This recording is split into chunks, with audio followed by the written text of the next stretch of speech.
Even when I'm crying crazy, yeah, I got boy problems, that's the human in me. Bling bling, then I solve them, that's the goddess in me. You put her at a bad, knock a middle.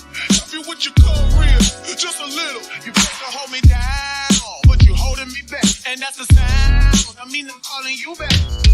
Why I'm in great till they gotta be great. Don't text me, tell it straight to my face. Best friend set me down in the salon chair. Shampoo press get you out of. I just took a DNA test, turns out I'm 100% that. Even when I'm crying crazy, yeah, I got boy problems, that's the human in me. Bling bling, then I solve them, that's the goddess in me. You put her at a bad, knock a middle. Help you with your career, just a little. You supposed to hold me down, but you holding me back. And that's the sound, I mean I'm calling you back. Why I'm in great till they gotta be great. Don't text me, tell it straight to my face. Best friend set me down in the salon chair. Shampoo press get you out of. I just took a DNA test, turns out I'm 100% that. Even when I'm crying crazy, yeah, I got boy problems, that's the human in me. Bling bling, then I solve them, that's the goddess in me. You put her at a bad, knock a middle. Help you with your career, just a little. You supposed to hold me down, but you holding me back. And that's the sound, I mean I'm calling you back. Why I'm in great till they gotta be great. Don't text me, tell it straight to my face. Best friend set me down in the salon chair. Shampoo press get you out. Hey y'all, and welcome. And no male slander. The song worked because the male folk during this episode, in my opinion, we're not doing what needed to be done. But I digress, y'all. You already know what it is. My name is Ashley, and this is My Sweet Perspective. And we are back tonight to talk House of the Dragon, Season 2. What is this, episode 2 or episode 3, y'all? Oh my goodness, we're getting there. The Burning Mill, and I'm not alone. I have a lovely panel of guests. I'm going to bring them up, and we're going to get the thoughts of everyone. So without further ado, let's get right into it.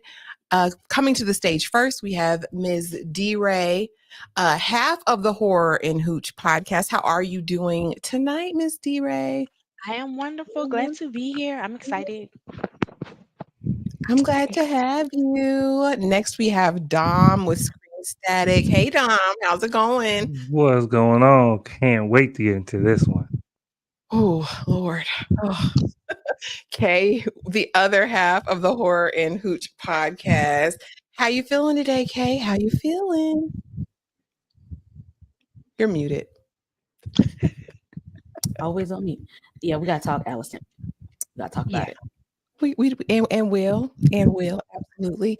And finally, we have the official Allison and Team Green apologist to the nation, right? The defense attorney to all of them. Steve the Superior with the green background, with the green top, with the crown. How you doing today? Yes. I'm happy to be here to represent my client because there's been a plethora of allegations against, the Allisons, Queen Allison. So I'm here to make sure none of those allegations see the light of day anymore. So okay. She said she's gonna brush them under the rug. No, we're gonna address the allegations. Okay. And bring to light who the real culprit is, Miss Rhaenyra over there. We're gonna talk about it. Just catching strays for no reason. Okay, you guys, let's see who's here. Let's say hello to everyone, and then we're going to get right into this. Hey, Tremaine, welcome. We are so glad to have you here tonight. Hey, Vic, welcome back. Welcome back. Hey, Joanne. Hey, friend. Vic says, "Say it ain't so." Listen, Vic, you were here last week. You know. That's all I can say is, friend. So this week's episode was entitled The Burning Mill. And you know how we start out every week, right? I need to know your overall thoughts of the episode. And Ms. D-Ray, I'm going to begin with you. What did you think about this episode overall? It has been the slowest episode for me thus far. The most mediocre, for lack of a better word. It was like it wasn't enough. It was a whole lot of dead space. Like, what do we need that for? So it was good for the meat of what we did get, but it was a lot of dead space that was pointless to me. Okay, Miss T. Ray, and I kind of echo the sentiment. We talked about it briefly, but I'll go last. Dom, you are next. You were next in the building. Overall thoughts on the Burning Mill episode? What'd you think? I actually liked this episode. This episode actually, I felt like was starting to get to what I've been waiting for. The momentum of, because it wasn't like a violent episode. We didn't have a lot of battles. We haven't like started the war yet, but I felt like we've made like significant steps toward it. And this episode at least had more than just people in rooms talking. We was actually doing some stuff this episode. So that's why I like this episode, because it was actually some forward motion in this one. I'm here for forward motion, and I loved seeing Bela on that dragon. Okay, I loved it. Kay, you were next in the building. Overall thoughts on this week's episode? I'm ready to get to the brutality of it all. I'm glad they set us up here. I think usually when they have a really, really slow episode, it's to set us up for something major. And I really think that last scene that we got at the end, I think we needed that. We needed that conversation to happen so that we can proceed forward. Absolutely. Definitely things that needed to happen happened in this episode to set us up. And I'm hoping that it's balls to the walls going forward. See, last but certainly not least, what were your overall thoughts of this episode? You're muted. You're You're on muted, mute. Z. Ooh, sorry. I really enjoyed this episode. I feel like it did a lot of the foundational work. Like you can't just be getting straight into the battle. We got to see what's up. We got to get everyone's vibe first, and kind of set the ground for when the fight does happen. So I enjoyed the episode, and yeah, no complaints. Okay, y'all. Well, without further ado, let's get into it. So, the episode opens up and we meet the Brackens and the Blackwoods, right? Two families, both alike in dignity. Just kidding. Okay. But clearly an age-old rivalry between these two. And mad about some moving land markers, it seems. I believe it's the Blackwoods who have claimed fealty to Aegon. The Brackens are in support of Rhaenyra, and it's up and it's stuck. Next scene we see is a bloody battlefield. Dom, I'm going to start with you. What did you think about this opening scene? Did this set the stage for anything for you? I think this was more of a the show does this thing where they try and give us a perspective of like the everyday people. And because we spend so much time with highborn people and royalty, that they give us these points of views, like with Hugh, where of like, what are the everyday folk going through? And I felt like this was setting the stage for how chaotic this war is going to be, because everybody's going to have their own motivations, everybody's going to have their own point of view on what's going on, and they're going to use this conflict because nobody really cares about what's going on in the Red Keep. Nobody really deeply cares about Rhaenyra and Alicent and their feud. They're going to use this to, because we've been in peace for so long that tensions are high, and they're going to use this conflict as an excuse to get their own agendas forward. And I think this was setting the stage for how chaotic and crazy this war is going to be. Absolutely. And we have a couple of chats here. Jasmine says the episode was all right. The last 15 minutes were excellent. Okay. Gabriel Girl says the episode illustrated how women understand war as being a real sacrifice and not just a grab for glory. Okay. This was proof of the futility and foolishness of war. I actually I agree with this statement. Fighting about rocks, shaking my head. Kay, what did you think about this scene between the Brackens and the Blackfoots? I think the episode has been pointing at how this war is going to affect the commoners as well as the royals, and what that is truly going to mean. How is everybody else going to play their role? Even we see it's mainly against both House Targaryens, but what does this mean for the everyday folk? And I think they've been hinting at that for the past few episodes. So I really want to see what that translates to, because it's not all going to be about, the dragons. What is this going to do to everybody else? What's the fallout going to be? Yeah, Mhm. because there's definitely going to be casualties, and these are the bodies Mhm. that are going to be sacrificed, right? C, what are your thoughts on this opening scene?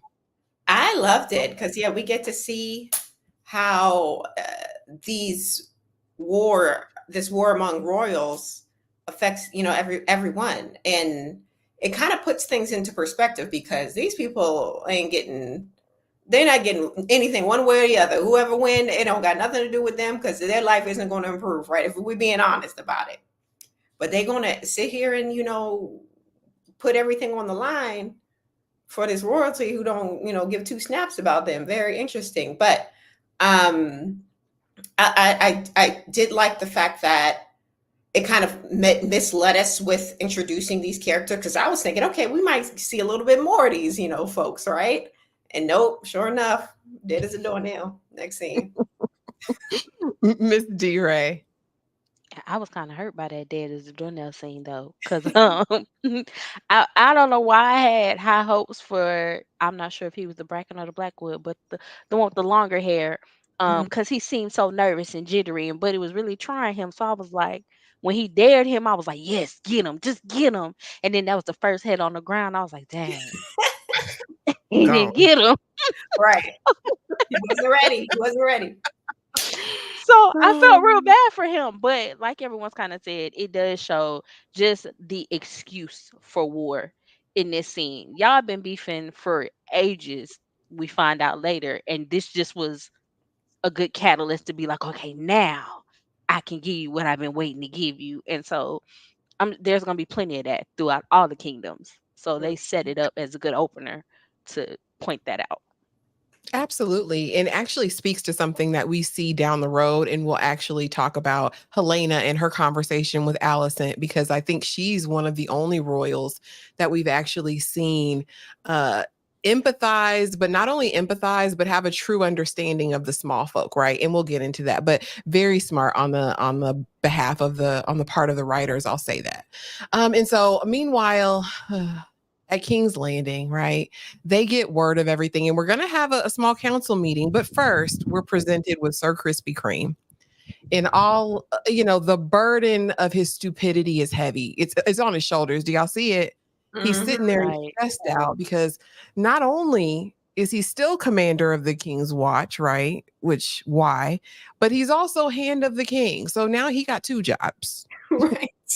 Right. And apparently this burden is so heavy, and he's also late in more ways than one. Okay. Okay. I'm starting with you because I know Sir Krispy Kreme is your favorite character.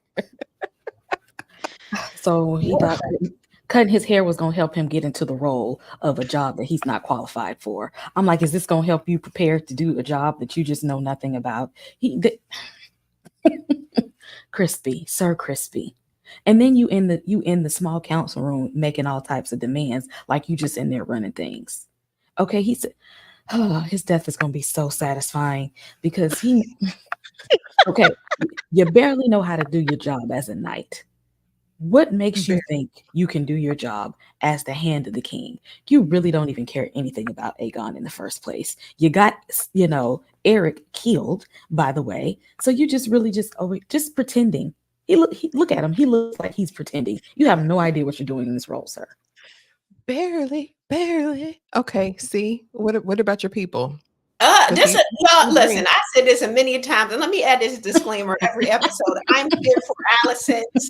I'm Team Green specifically for Alicent.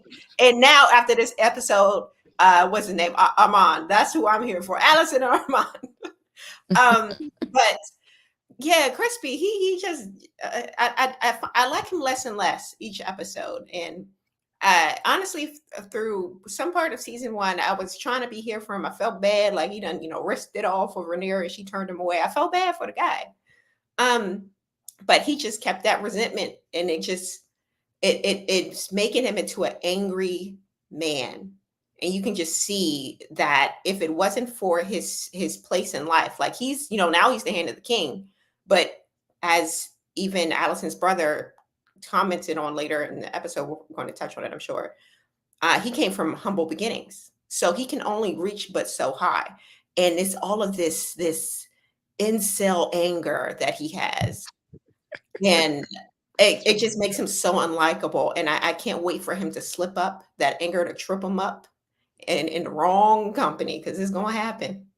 Yeah, I knew I didn't like Sir Krispy Kreme way back in episode 1 when he brutally violated that man because Rainier ain't want to go hold his sword anymore.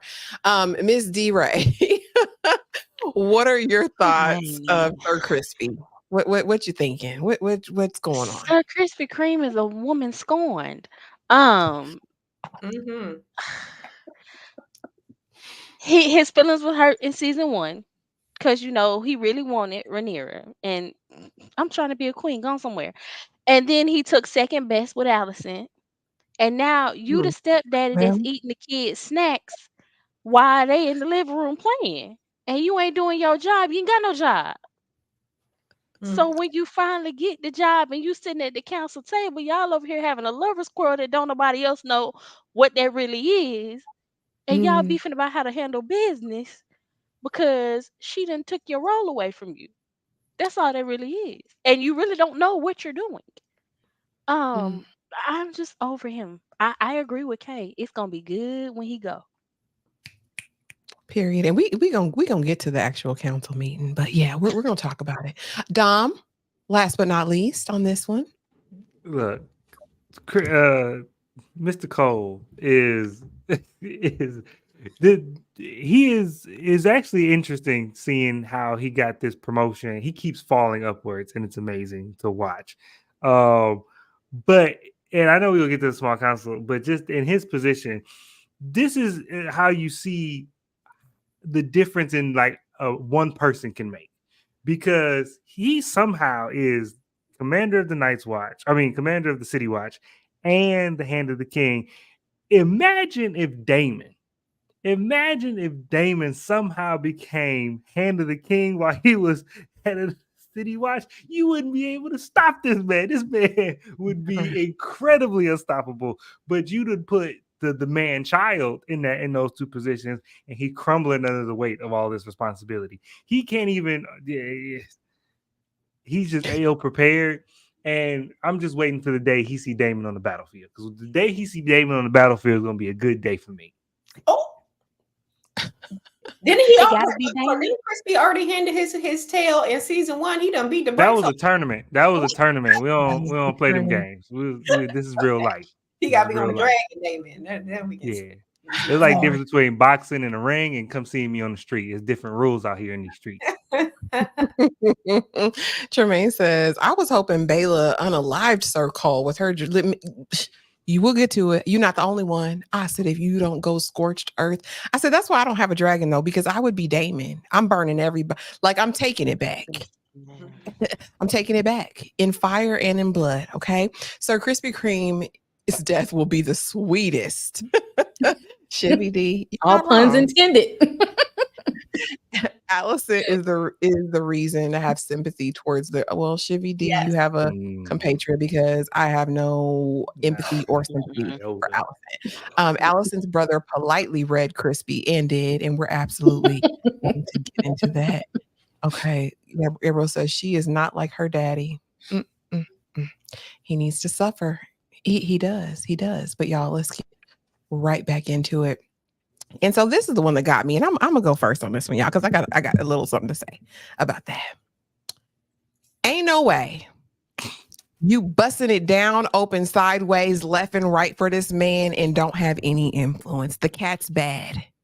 Something ain't right. Either it's here. Either you let Sir Laris do some weird stuff with the feet that interfered with something. Maybe it's the summer heat.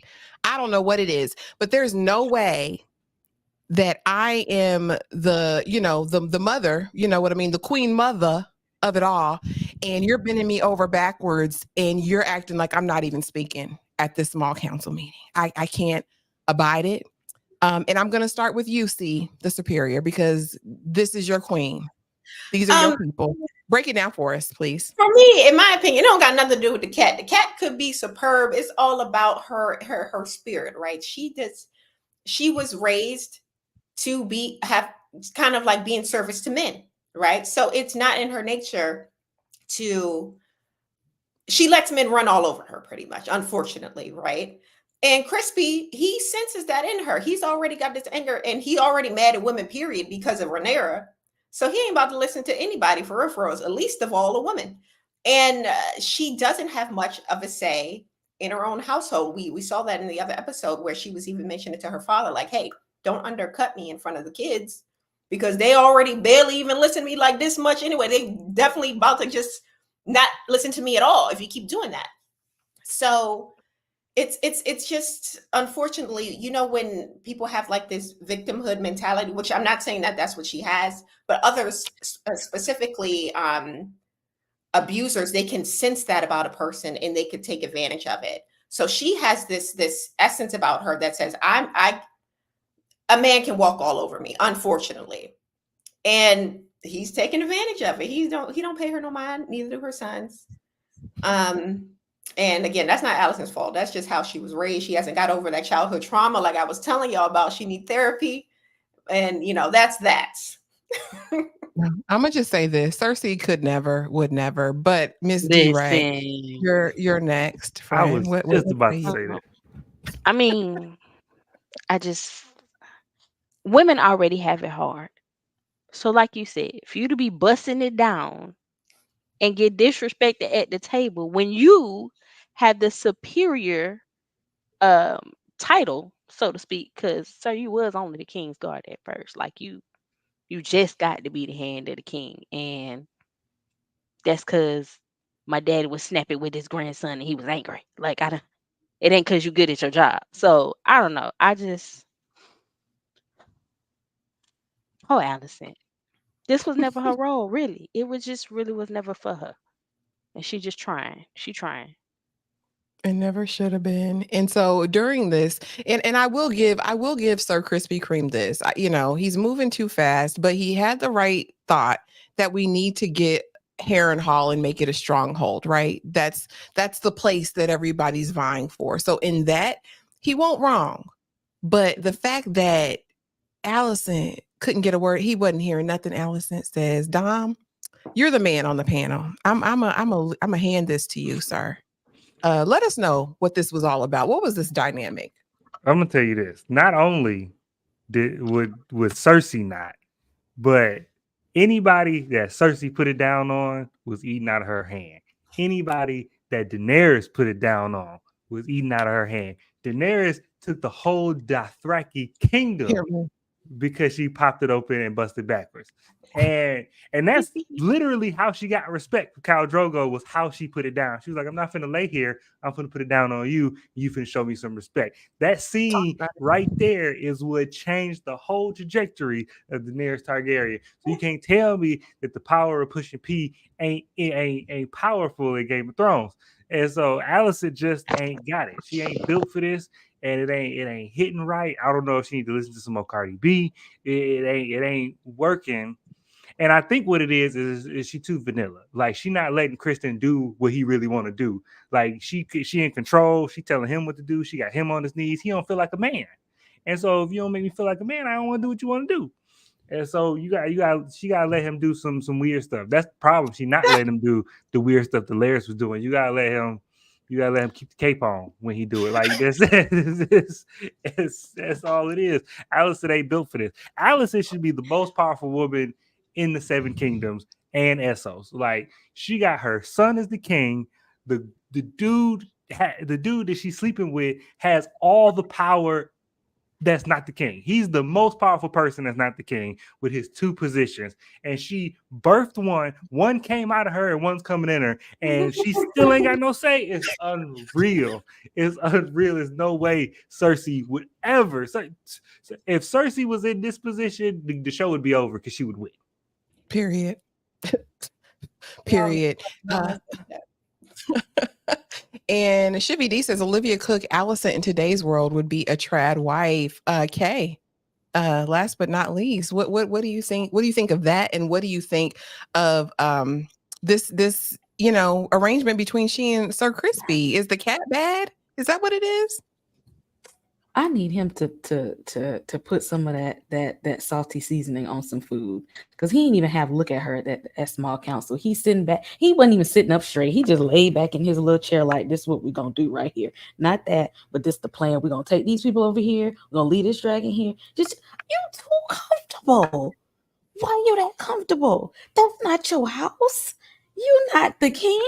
He too comfortable for me. And she let him as the queen, because Cersei would have, Daenerys would have, as the queen, she would have stood up and said, look, I don't know who you think you're talking to like this.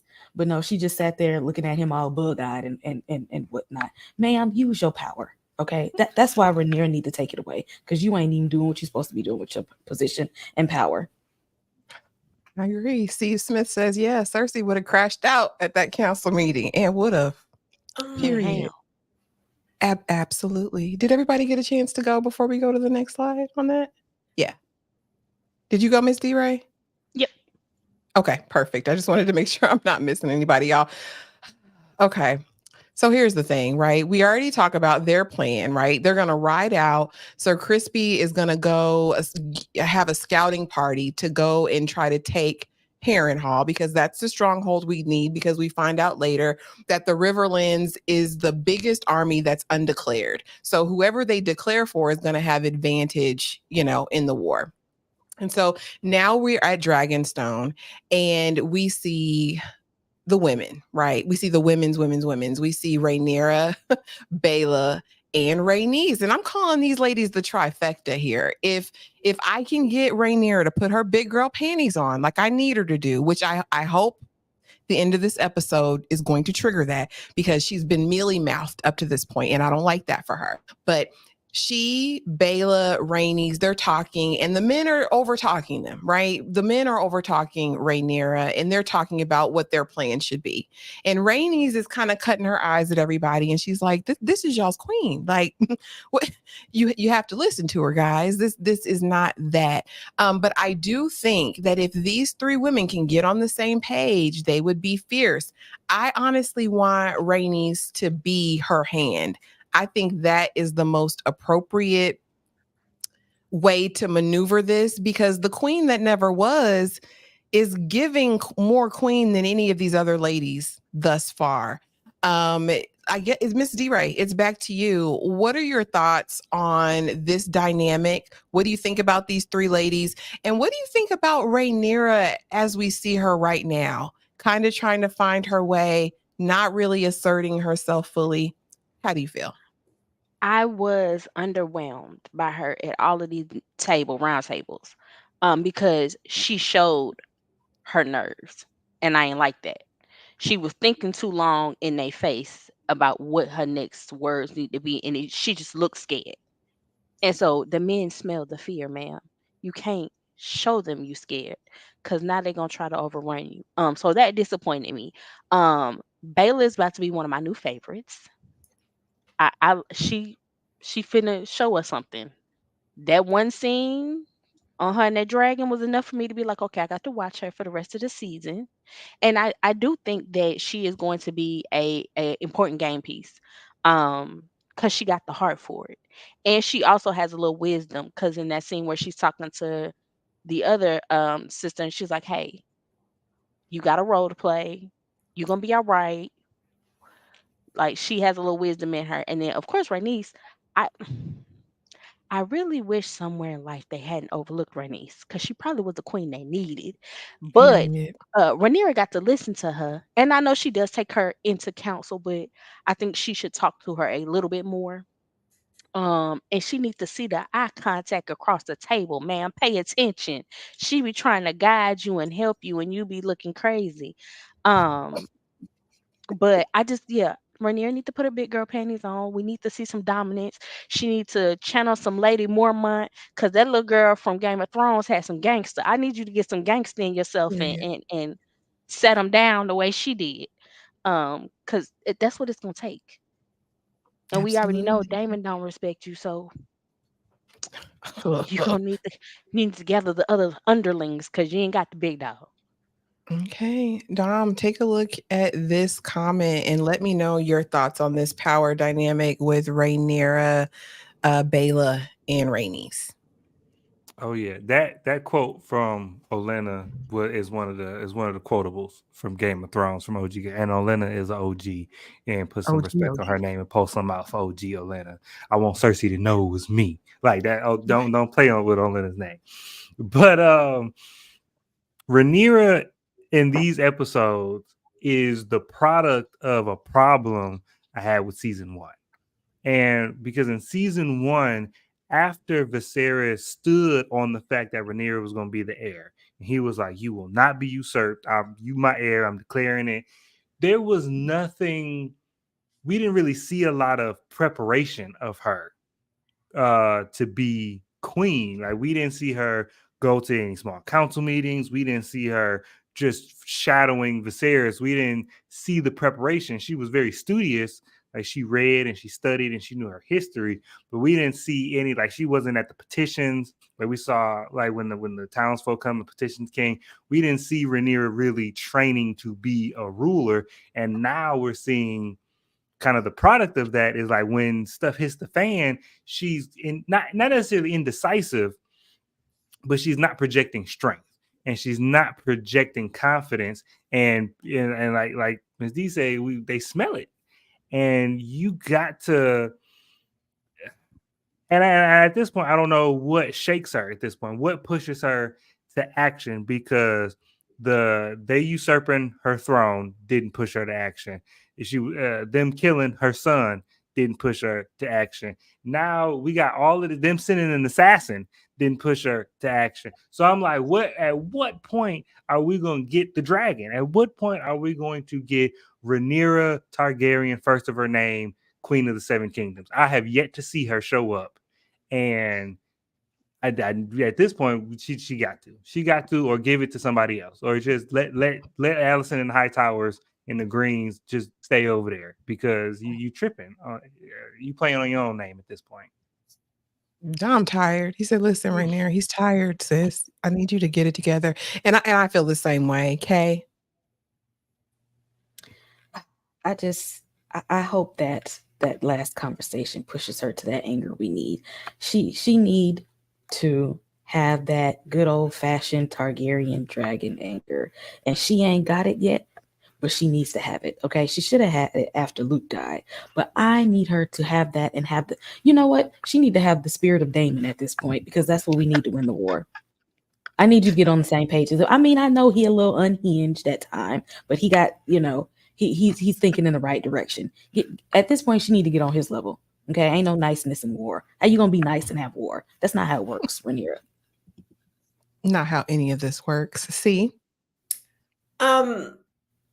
I'm glad that Rhaenyra is getting a little what she deserves, because this woman is so used to having the men in her life do everything for her.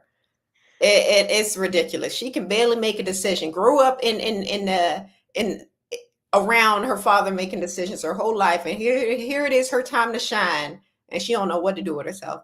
So I'm glad the veil is finally being uncovered, revealing her true self as this person who just needs other people to do for her and is used to it. Even now, Rhaenys got to come in and take the place of the male in her life, because her husband done left the street. She don't know where that man is. We found out where he's at in this episode. So I don't know. I just don't like Rhaenyra, man. I don't know what y'all see in her, but I don't see it. Yeah. Miss D Ray. Did you go first, Miss D Ray? You went first on this? I did. Okay. Yeah, I'm sorry. We love Rhaenyra because she's the rightful heir. Okay. That's why I love her down, because she's supposed to be the queen. It's hers. Yes. Period. It's her legacy. And we don't like people usurping positions that aren't theirs. You know what I'm saying? It's a right and a wrong of things, right? But moving right along, we're not gonna get stuck in the weeds there. My prince, it's your grace. All right. What Damon got going on, y'all? He done made it to Heron Hell. Sir Simon Strong, who is the patriarch of the Strongs, who we saw two of them unalived. You know, these are Rhaenyra's children's granddaddy, grandsire, I guess we want to say on that side. The true grandsire. And a lot happened in this exchange, which I really appreciated. I think we are fully aware now of Damon's motivation and his intention. We also know that he's smarter than everyone and he moves faster because he has a dragon, right? And also that Sir Strong ain't slow or delayed. He knows exactly about Laris.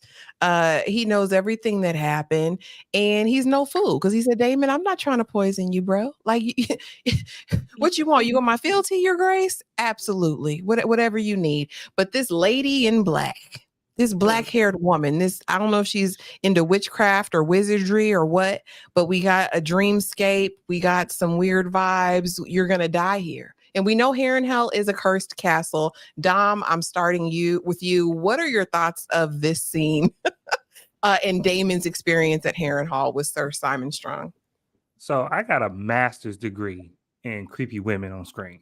And whenever you see a pale woman dressed in black that says creepy stuff and then walk away, that's a witch. That's a witch. And so when in most of the time in Game of Thrones, whatever she said gonna come true. Yeah, she finna go have tea with the red ladies from Game of Thrones, and they finna throw leeches in the fire. But Damon, first of all, the strong man, he punching the clock. He don't care about nothing. He said, "Look, I'm doing this because this is my job. Oh, you coming to take the castle? Well, I'm gonna get on my knees. I'm gonna say the words. Take it, take it. I'm not finna fight nobody for nothing." And Damon is the only one. Not that Otto Hightower is out of commission for the time being. Damon the only one out here playing 3D chess. He out here playing 3D chess because you got to be real. You got to pay attention to what he says. Because when he showed up at the castle, he said, "I'm claiming the castle." He didn't say, "I'm claiming the castle on behalf of the one true queen, Rhaenyra Targaryen." He didn't say none of that. He said, "I'm claiming this castle." And now he's forcing people to say, "Your grace," when that is not his position. He playing chess because, and Rhaenys said it, I think last episode when she was in bed talking to Corlys, that Damon's not going to outright challenge Rhaenyra. He not going to stand in front of the throne and be like, "I should be king." That's not what he going to do. Damon too slick for that. He just going to be out here in the streets. He going to bolster his reputation up. And so the real people out here are going to see him as a king. And then the moment Rhaenyra slip up or the moment she make a bad decision, the people are going to call for him to be king. And that's the game he playing. He gonna be like, "I didn't do it. This is what they want. They asked me to do this." That's how he gonna play that.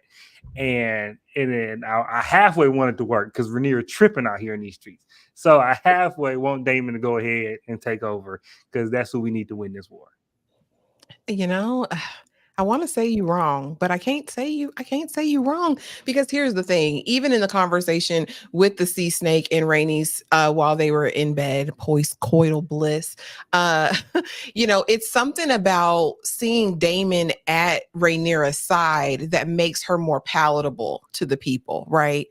Because even though she's the queen, if Daemon's there, I have this masculine energy that I can support, right? I can ride for. So absolutely, you're not wrong. And again, he is playing chess, but I want to know about this prophecy. Kay, what did you think about witchcraft and wizardry, number one? The ghost trying to get into his bedroom. What did you think about Damon's whole experience at Heron Hall? The leaky ceiling. It was everything bad. I mean, it may be the biggest castle, but it's the most ghetto one. Okay, they ain't even trying to fix it. They said we just gonna let it look like how it looked like when y'all ancestors came and tried to burn it down. If y'all ain't gonna fix it, I ain't gonna fix it. It's just gonna be what it's gonna be. I think Damon is trying to conquer as much as he can, and then come. And so when Rhaenyra is like, "Oh, he gonna be up." You mean me? I took this. You didn't take it because you see, He didn't talk to her about it. He ain't consult with nobody. Damon is going to be like, I did this. This was all me. Y'all didn't help me. I did it by myself. I don't need nobody. I could do all this by myself. He's gonna be in that type of area. But I need him to take heed of the warning. Because you are at a haunted castle, I need you to pay attention. Just like how people need to pay attention to Helena, you need to pay attention to them dreams. Because when you get some foreshadowing, I need you to pay attention to it. And I don't think he's at the point where he's paying it any mind. But it's gonna come back and bite him though. He's gonna see it again. Oh yeah. This ain't over. This is not the last we've seen her. When she walked in, I said, oh, we finna see her multiple times.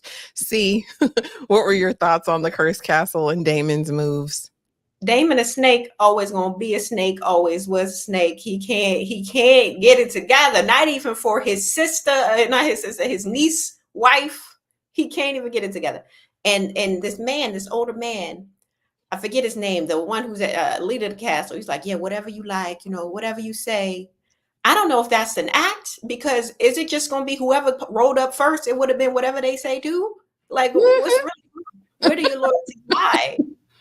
You sit up here in this little nasty castle, and it's almost like if he was smart, he'd play both sides and get funds from both of them sides to fix that little nasty castle. But we want to see what happens. I feel like Damon didn't get poisoned by the peas, but he got poisoned by something, because in visions and ghosts and spirits he was seeing, it didn't bode well. And it makes me wonder why he saw Rhaenyra not as herself, but as her child self. A little questionable. Put him on the list. But He's a fan.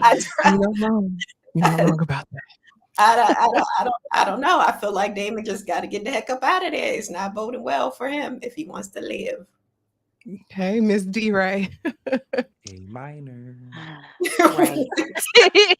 I don't. So unfortunately, I think that this was my most unliked scene, only because he in this haunted castle. We know Game of Thrones, like, and this universe likes to throw out the superstitious, but I need my superstitious to make sense. And this just came out of left field for me. Like, yes, you went to Harrenhal. We know it got burnt down. Dragonfire is supposedly haunted, but like she said, why is we looking at baby Rhaenyra, unless that's still the version of her that you love and you respect and that you care about, because you could tell her what the hell to do. Mhm. And then this random woman, and he's standing at this tree, and I was like, wait, is that the tree? The Godswood tree? Yeah. Yeah. And so I just hate stuff that don't make sense. When I'm watching shows and stuff just don't tie together, and I can't even reach for the straws to tie it together, it bothers me. So that's how I felt about this scene. However, I know it's gonna come back, so I'm gonna just take note of that. I feel like Damon needs to take note of that, because the lady did tell him he gonna die in this place. So, sir, next time you come here, I think you need to heed that warning whenever you get by this tree again, and be like, "Dang, this it, ain't it?" And whatever you was gonna do, you might need to do it different. But I did appreciate the conversation at the table, because Buddy was like, "Listen, you think I don't know Larry ain't no good? You think his dad and his brother just died in a fire? Ain't been no fire in this wet castle? Come on, sir." I did appreciate that conversation, and like you said, he was just like, "Whatever. I been the knee, sir. We good. You can go talk to Tully over there. He's sick. He about to pass out, but he'll probably been the knee too." The And Tully's I always appreciated all weird of and that. sick. They've been like that forever, those Tullys. It's interesting seeing these houses from before. Even the Lannister who's on the small council. I'm like, They okay. look like them though. Mm-hmm. Okay, y'all. And I think we start with you, but here we go. After the meeting, she's like, Corliss, we really need you in the council with Rhaenyra, because like Dom mentioned, I think last week, Rhaenys respect that man. She submit to her leader of her household. Do you hear me? She said, if I can't make the decision, my husband, he'll be fine soon. He'll be able to make it, right? And so she comes to him after the council meeting where she sees that clearly Rainier is not really being respected by her counsel and says, "We need you there." Because he's also shown himself to be very equitable and fair, right? But during this conversation, legacy comes up, which we see throughout the entire series, from Game of Thrones to now, right? What's the legacy? What are we going to carry on? Who is going to carry on our name? And so she's like, listen, we need to give Rain a Driftmark. Like, he said, but we have a grandson. We have one grandson or two grandsons left, right? But the one who could inherit Driftmark, why are we not going to give it to him? He's got our name, right? And Rhaenys is like, but we all know what the truth is. Give our grandbaby that we know is ours Driftmark. And so I'm interested to see where that's going to go. But of course, meanwhile, we find out that Sea Smoke is restless, which was Laenor's old dragon, right? He's war ready. And my thought this whole time, you guys, was why don't we give Sea Smoke to Rhaena? She's the only one without a dragon. Why can't she have a dragon? But we find out, and we'll get to that slide later, that Rhaenyra has other plans for her. I'm going to start with UK. I believe it's your turn. What do you think about that? Do we give Rain a Driftmark? Do we make her heir? We gonna train Raina for Driftmark? Are we gonna train her with the dragon? Because I think the dragon gotta want to accept you too. So I mean, if we gonna give her something, we need to prepare her for these things. Because y'all be trying to pop these children in these roles that they not ready for. Y'all got to train them up instead of just thinking that they just gonna know stuff. Y'all gonna put them there and leave them alone. If y'all want Raina to have Driftmark, y'all need to train her in that area. And are we gonna talk to Damon about that? How does he feel? Because what if y'all give her Driftmark and he be like, "Why you ain't give it to me?" It's gonna cause some family confusion. We need to have a family meeting about this. Family meeting. See, what do you think? Uh, I think she didn't get Driftmark because Rhaenyra got used her like she was using that other little daughter. But we gonna talk about she got to use these poor little black girls and don't give a damn about them. But all right, yo, we ain't gonna act like we gonna peep it because I peep it. But Rhaenys coming to Rhaenyra's defense yet again, and I'm thinking, why is it Rhaenyra has all of this people coming to bat for her, and I just hate it. I hate it, and I'm thinking, why is this always the case? And the fact that no one clocks her for the stuff that she does, because when she sit that little girl down and say, "Hey, I know what you want to do, but I'm going to send you here against your will." Against, re-traumatize you by sending you back to the birthplace where your mother died. Let me send you there. You don't want to go. Without any kind of, she made not one comment about, I'm sending you there for you to be safe. She made a comment about, I'm sending you there so you can keep my kids safe. That's what the heck she was worried about. And I just hate that. But her getting Driftmark, I guess if they're going to do that. She said, I'm gonna make it about Rhaenyra right now, but we are definitely going to get to it because there are problematic aspects of that, in my opinion. But Ms. D. Ray, your thoughts? Can Rhaena handle Driftmark? And Rhaenys is a superior dragon rider who could train her grandbaby, right? The issue has been that Rhaena just didn't have access to a dragon. So what do you think about that?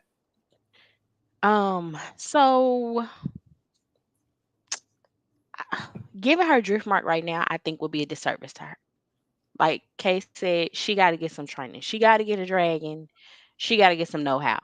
She don't even be in the room when the stuff be popping off. Um, we don't see enough of her. So she got to get some training up before we say, here you go, here's Driftmark. But I do understand where they like, yes, this one, not that one, because we know this one is Targaryen. Um, However, I, I don't think that Lena's dragon is the one for her. It's ready for war. She ain't ready for war. Mm-hmm. And so she gonna get up there and that dragon gonna buck her every which way and she gonna be lost to her own dang on dragon. I just don't think she's ready. Now her mama is an excellent rider. Teach the children. Teach the children. I mean, a grandmama. Teach the people, whatever. But she ain't ready yet. I think that Rhaenyra is sending her where she's sending her, um, was probably the best path for her. Get her out the war's way. Put her to the side. I mean, maybe somewhere that wasn't traumatizing for her, but where is that? Where is that? So put her out the way. She don't have her mama. Any place is probably traumatizing at this point, but that may be more so. Now Stormcloud and Syraxis also went, in addition to the dragon eggs, right? And they're younger dragons, which will grow up eventually. So maybe she'll. I want it. Listen, I want everybody who can to have a dragon because we need them to burn stuff up. Dom, what are your thoughts on Raina getting Driftmark? What do you think about that? And about Sea Smoke. Somebody said made a good point in the comments though that he may not accept her because Laenor isn't dead, right? So there's Yeah, that. and I believe, and I don't know if the show really hits this home, but I believe the bond between a rider and the dragon isn't just like a personal relationship. It's like a magical bond. And so I don't know if the shows really pinpoint that as much as I think the literature does, but I don't think it'll be as easy as just like, oh, well, let me ride you now. It's not like a horse. And so and also Sea Smoke's been restless and been flying over probably because he still smell old boy, but can't go get him. You know what I'm saying? Who knows what's going on with Sea Smoke? He need to go to therapy. He been dealing with a lot. Mm. And so he ain't got to mourn. The other dragon that Rhaenyra ride got to mourn the loss of her baby dragon. And so she got to heal. The Sea Smoke ain't been able to heal. And also, taming a dragon is dangerous. Like that is not an easy thing. And like when Damon went, remember when Damon went to that cave and he was singing the old Valerian song, and he got to get the other dragon. And that was dangerous. Like he was being real tentative about that dragon. Is not an easy thing, and I don't know if she built for that or if she ready for that.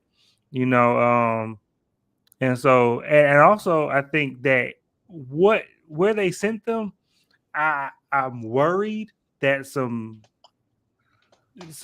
tomfoolery is about to go down where they sent them, because those eggs that she went with, them eggs look real familiar. Them look like eggs, them look like Danny's eggs. Mm. And And they are. so if them Danny eggs, that means they never hatch in this show, which means which means they stay over there, because that's where Danny found them, was over there. And Mm. Mhm. so they stay over there. They don't ever hatch, which means some mess go down over there. And so I'm worried about what's going to happen over there. About all of them kids. I'm worried about all them kids. She might not need to worry about Driftmark because she might not see Driftmark again. Mm. So Oh Lord. That's when I uh, saw that little tree, I was scared. yeah, yeah. When we was looking at the family tree and we realized that the strong kids and the black kids never had no kids. This is I'm Problematic. upset. And we know by the time we get to Game of Thrones, there ain't no Valarians left. It ain't no black white haired people. So None at all. Gabriel says she is very smart. She doesn't have a dragon. Make her queen of the sea. Her granddaddy isn't a dragon rider. I'm all here for that. yeah. They can still get their legacy if they can keep these babies alive. Dala SL says, do you guys think Laenor will come back? I do. I don't know, for whatever reason. I think last week's episode when Jace and Bela are talking about it, and she's asking, how did my uncle treat you guys? And he was like, he was great, a great dad, whatever. And then his restless dragon, I don't know in what capacity, but I think we're going to see him again. I don't know if he'll come back, but maybe we'll get to see where he's at and how he's living. What do y'all think? Anybody have thoughts on that? No, I think he'll come back. I don't know. I don't know if he'll come back, but I didn't read the books. So I'm just saying based off of what I've seen in the show, I don't think so. But It I'm would be here nice. for that. And see, I think so, just because of how Game of Thrones do stuff, and they've done that before, and I think it would be. But I don't think he's coming back anytime soon. I think he comes back like when the fighting starts and it's dragon versus dragon, and the blacks are up, they got their back against the wall, and all of a sudden he come in riding Sea Smoke again, and he just come in and save the day. I think it's gonna be something like that. I don't think he's gonna show up for tea. It's gonna be dramatic. I'd be here for that. The Nerdy Bruce says the Valerians are around time of Game of Thrones, but they aren't prominent. Okay, y'all. And Okay. Gabriel, I haven't read the book. Has anyone on the panel read these books? I've read A Song of Ice and Fire, but I haven't read I haven't read these books. Okay, you guys, and we're gonna take a quick little break, and we will be right back. We'll be right back. I just took a DNA test, turns out I'm 100% that bitch. Even when I'm crying crazy, yeah, I got boy problems, that's the human in me. Bling bling, then I solve them, that's the goddess in me. You put ahead of bad bitch, not committal. Help you with your career, just a little. You supposed to hold me down, but you holding me back, and that's the sound. I mean, I'm calling you back. Why men great till they gotta be great? Don't text me, tell it straight to my face. Best friend set me down in the salon chair.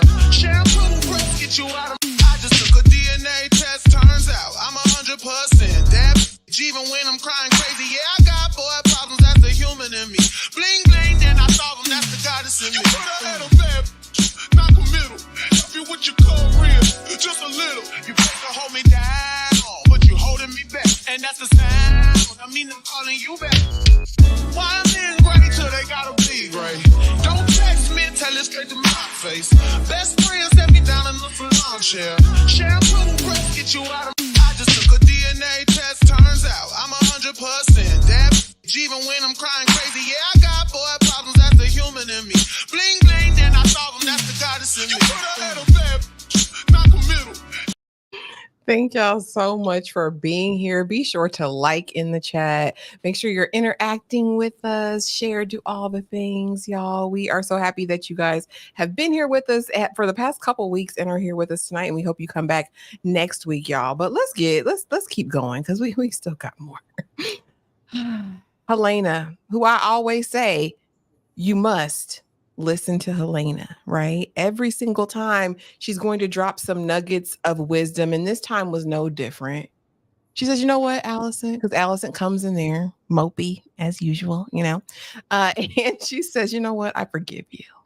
I forgive you for being a terrible mother. She doesn't say terrible mother, y'all, but she just says, I forgive you. And Allison's like, and I know she wanted to say for what, but Allison, you already know what it was, right? And so Helena also shares about Frankenstein baby and the processional with the small folks and how, she said, I feel grief and I'm feeling it, right? But what right do I really have to my grief when I know that the small folks lose their babies every day, right?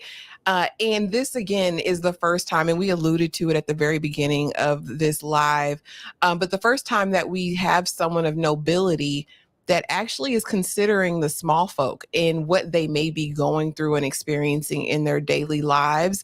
And I don't know if everyone else is just not observant or if she's just the one that's taking the time to really sit and watch, everything that's going on. C, I believe it's your turn. What did you think about this interaction between your queen and Helena? I think it again speaks to Allison not having not being able to nurture because she wasn't nurtured. And I honestly feel like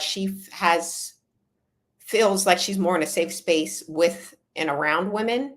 Again, she's a woman of faith and she's more around women in that faith. She's also more close to her daughter than she is with her sons.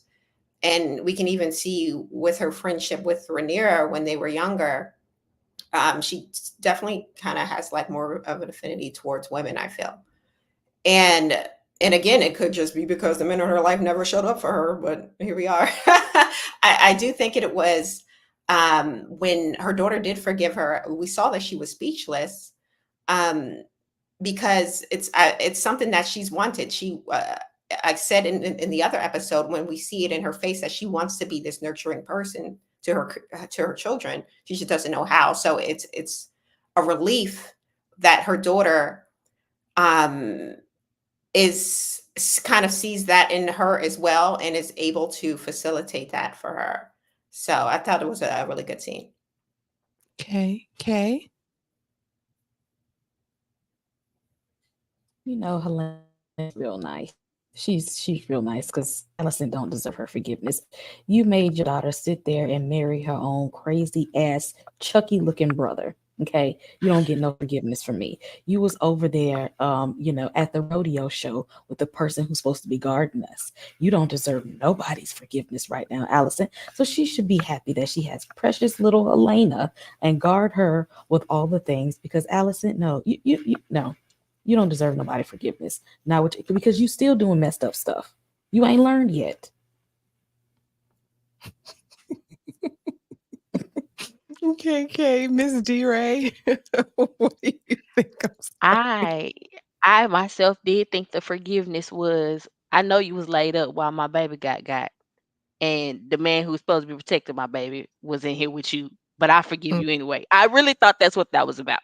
But I also think that Helena is a little bit. I mean, we know she's got some kind of supernatural power to her, and now I kind of think that she could potentially even be an empath because of that scene with the funeral when they're rolling a procession through the street, and she gets so overwhelmed. Now looking back on it, I'm like, dang, was she feeling the people? Like, was it some kind of connection where all their emotions was piling up on her and it was too much? Was she a little bit on the spectrum? I don't know. But um I wholeheartedly think that that forgiveness was because you should feel guilty, mama. This was on mm, y'all.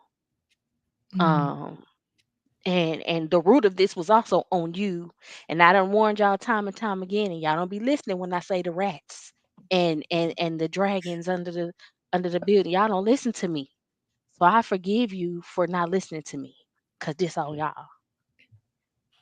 I So feel this was like that's what it blanket takes. forgiveness. She said, It was "Listen, blanket forgiveness, you've done a lot of wrong stuff, but just know yeah. And maybe I you know. stay in a state of forgiveness." I stand Helena. Socially awkward and all because she's got the most sense on Team Green, in my opinion. Dom, well, now that Hightower is gone, and I didn't think I would ever miss Otto, but I miss Otto. Dom, what did you think about this interaction? Boy, the devil you know is better than I would rather an old, controlling man with sense than an impressionable young man with no experience. I just Woo, a is word. that's not who I want steering the boat. And so, but what's the queen's name? I get so many names. Helena, my bad.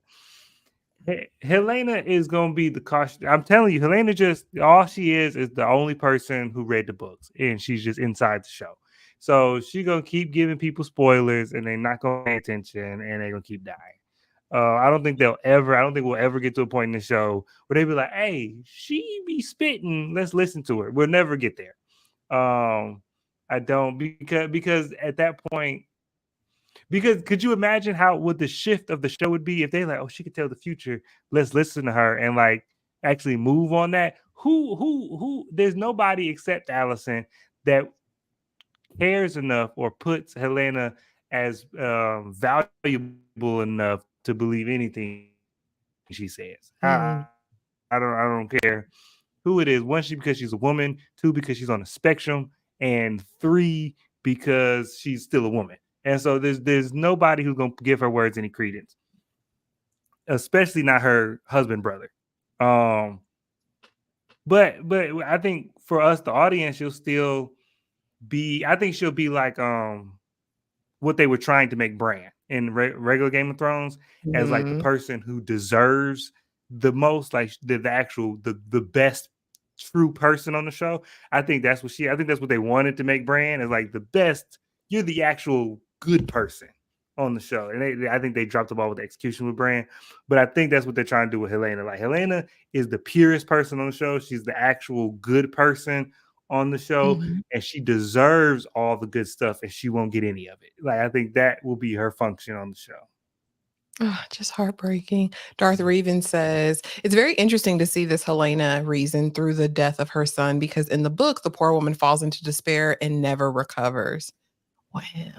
Yeah, and Wow. but in the book, also because I didn't read the books, but I be hearing people talk about the books, and the way that the son's death went in the books was way worse than what they did in the show. I was like, because it was like between two sons, and they told her to pick a son, and she picked the son, and they killed the other son and told the son she picked was like, see, your mama wants you dead. Like that would mess me. That's much worse. Like don't do that. I would jump off a building and be like Tommen and just walk out the window. Poor Ooh, Tom. Tommen. Ooh. Oh, PTSD, man. We already kind of talked about this, but I do want to know really quickly from you guys, who do you think Raina will become? We already addressed the sea smoke thing, but who do you think she'll become? I'll start with you, Miss D. Ray. So I saw somebody earlier in the comments when we were mentioning the eggs, with her going to protect the eggs, that there were 4, and Daenerys only got 3. So someone said she may still get a dragon. I don't know that from the books or the series, but if they give her a dragon, she might be a bad girl. I She think. might put her big girl drawers on and, play a major role at that house. Cause something gonna happen. Like Dom said earlier, something gonna happen out there. I agree. So she may yet be a real player in the show. Cause I don't think they just gonna send her away to sleep on her with all the Yeah, kids. I Um, absolutely agree. I wonder though, I beg this question, right? With her being sent away really against her will, right? This is not the life she wants. Will it harbor resentment? And how is she going to raise Rhaenyra's children? Dom, what you think? I think from what we've seen, she has a kind heart. She has a loving spirit. I think that, but my thing, I don't think that she's gonna get too much raising in. I think they're gonna. I think I as soon as know. they go over there, it's gonna get real ugly. Hopefully, yeah, I didn't clock that there were 4 eggs, so hopefully she does get a dragon. And then maybe things won't be as dire as soon. But I think that I think Rhaenyra is sending them over there to be safe, and they won't be safe. That's just my estimation. So I think when they get over there, it'll be about survival, and so she won't really get too much raising in. Sure. KC, any thoughts on these people before I go to the next? Yeah, Yeah. I don't remember there being 4 egg I think there were 2 little dragons Mhm. and 3 eggs. Cyraxes and yeah, there were Yeah, 2 little dragons and the yeah, 2 eggs. little dragons and 3 eggs, which begs the question, how come this girl couldn't get a dragon? Like, what was the point? Why couldn't she get a dragon? Because you just about to give it to Auntie M way over there who only requested 1 dragon? So what was going on? The reason is Rhaenyra wanted a mammy to raise her kids, and she assigned it to the black girl. That's the reason, because she could have gave her a dragon, but she Wow. didn't. That's what I got to say. We're definitely, gonna get to that because that was my thing. Be my nursemaid, okay? And Oh, I'll send God. you with 2 baby dragons and 4 dragon eggs. And it gave Mammy. It did. I ain't we if we're gonna talk about tropes in cinema, right? It did give that. Be my nursemaid, be my wet nurse to my children. Um Against your because will. and I see a young lady, I see multiple ladies, multiple probably handmaidens in her court that she could have used for this. But why, Raina? Was this altruistic or was there something else implied? Kay, I'm gonna hand it to you. I don't think Raina's gonna get a dragon. I don't think in the book. I don't think she got a dragon. You got to want to go. You got to get the spirit of the dragon to go out and get your dragon, because you should have went after. You should have beat Aemon's ass when he took your dragon, because that was your mama's dragon. We should be actually trying to go get Vagar at this point. But I always get worried when they send the children away, because that didn't work out in Marcella's favor. Ugh, we saw how that went. Another trauma. Right. So I don't ever feel too confident when they send the kids away, because sometimes they don't make it back. And they don't. All right. All right. We meet Gwaine, Allison's brother, and he comes in, y'all, and I was excited. I said, oh, he's gonna give Sir Krispy Kreme a run for his money. He is going to do the absolute most. And I was here for it because he checked him right away. He was a Dornishman, commander in hand. Like you reached, right? You're far above your station. And he kind of looks at him and I'm like, okay. And he's like, well, I'm going to go on this campaign with you. I'm going to go with you. And so Kristen's like, we're full. We have a full company. Like, I don't need you. And he says, no, I'm going to go anyway. And so, I'm thinking I'm thinking, okay, he's got some cojones, right? He's going to get out here and do his big one. But all he wants to do is party. Gwaine disappointed me with them big old tears in his eyes as they got run into the woods.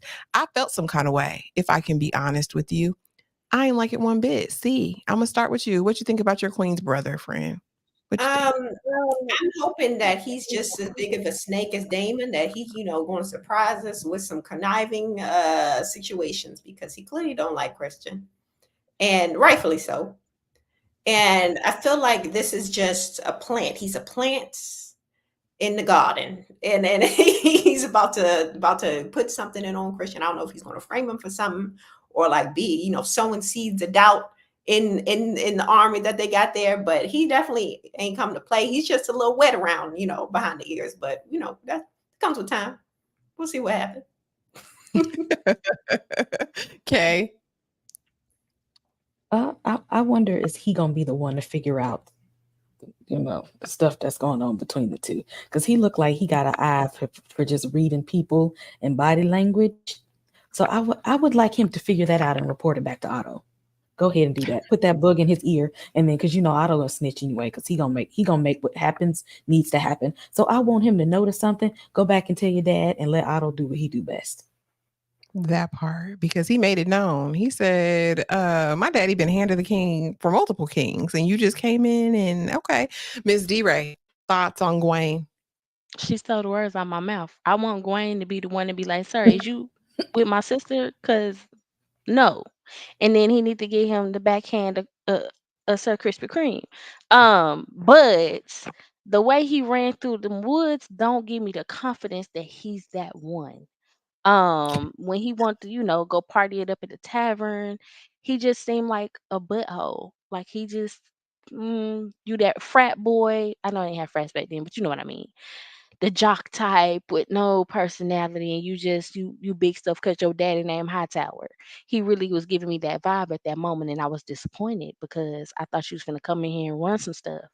Um, but you look scared, trying to get away from that dragon. But I want him to redeem himself because I want him to be the one to say, Kristen, get your hands off my sister. I wanted to, friend. That's my hope. Dom, Tears for Fears is what it was when they Mhm. saw Bayla come down with Moon Dancer, right? They was scared. Gwaine's eyes got big and full of tears. The night is full of terrors, and his eyes were full of tears. Okay. And they were speed racing into the forest. And I felt like I said, if I was Bayla, I'm burning it all down, scorched earth to the earth, burn the forest, burn the trees, because I'm tired of playing with y'all. But we find out she was given the directive by Rhaenyra, do not engage. Dom, what you think about the lack of engagement there? So one, that's another reason why Bayla is going to be such a fierce chess piece in this game, because she can follow directions. And she, even when I want to do what I want to do, I want to be a dragon. My queen told me not to do that, so I didn't do that. But I got close enough to make sure I saw who I said I saw, so I can report back. So Bayla is going to be a good soldier.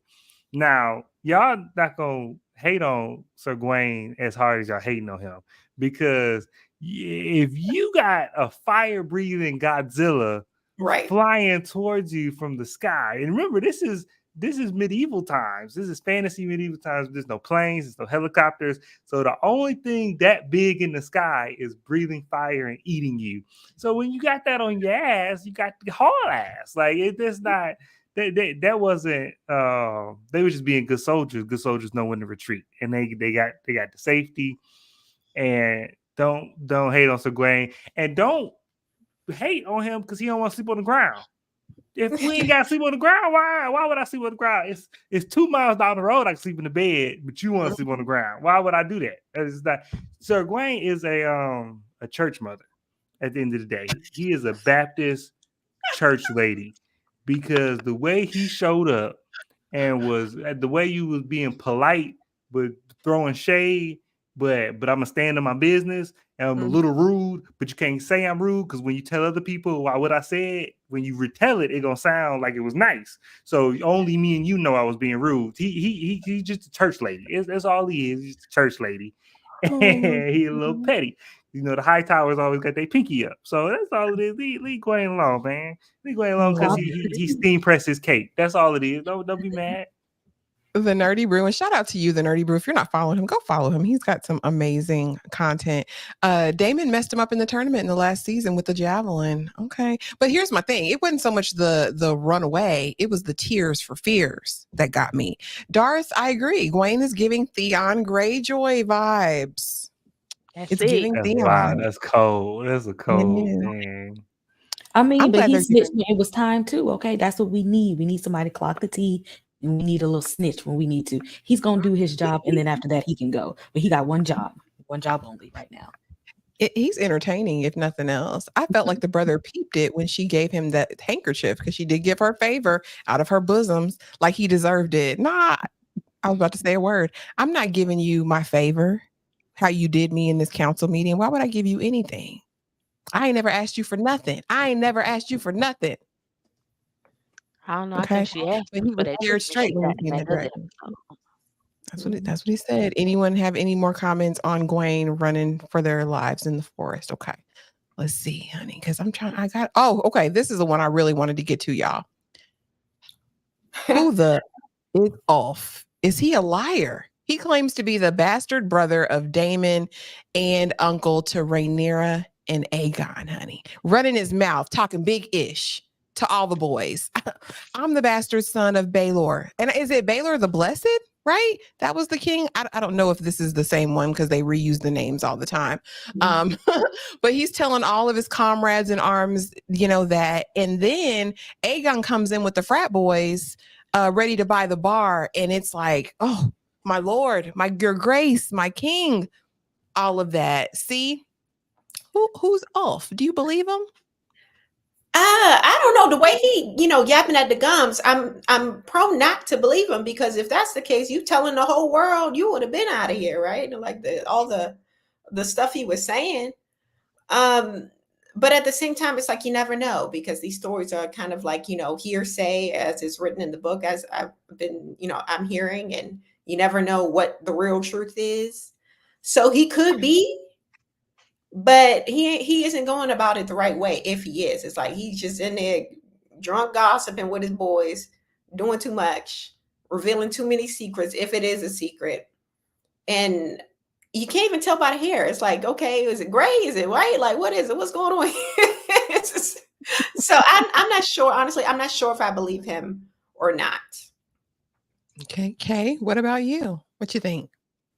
I mean, we do know it's a lot of bastard Targaryens out there. Even uh, in the original series, when Jon Snow ran into that one older guy who said that he was like one of the illegitimate Targaryens. So they've been sprinkled out here. I just, I think that he want to make it seem like he got a little clout, like my people, they got dragons and they in the castle, you know what I'm saying?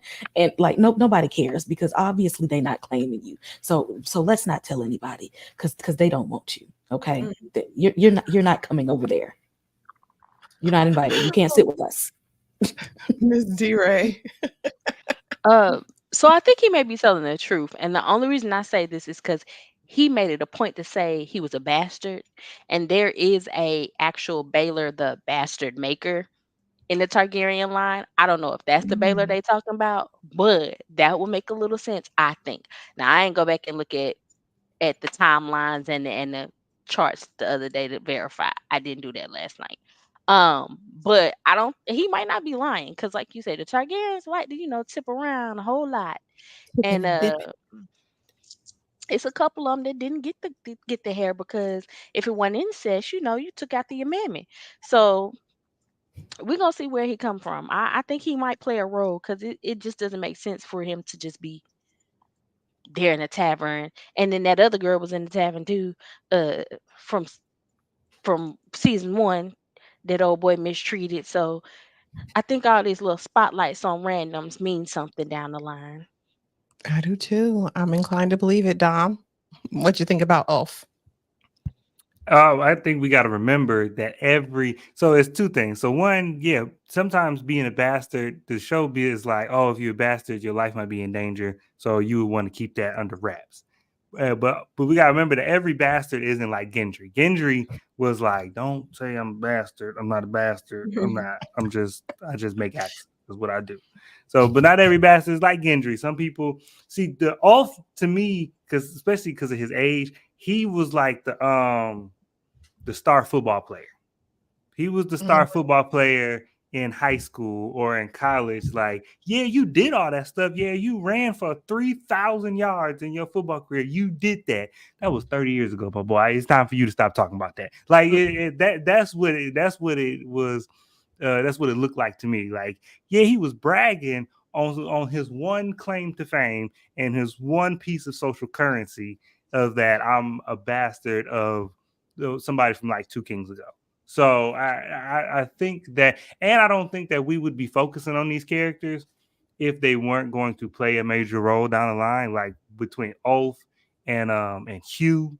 Like Mhm. and Ulf said something that was I think we're gonna pick up with later because he said these dragon seeds got to be careful, and Mm. that's the key because we got a lot of dragons out here that doesn't have riders. So we got dragons with no riders. So we're gonna just start recruiting people who can get on these dragons just to because when the fighting start and these dragons start falling, who is gonna come down to who got the most dragons or who got the bigger dragons. We're gonna need people on these dragons because I think Team Black got the most dragons, but Team Green got the big dragons.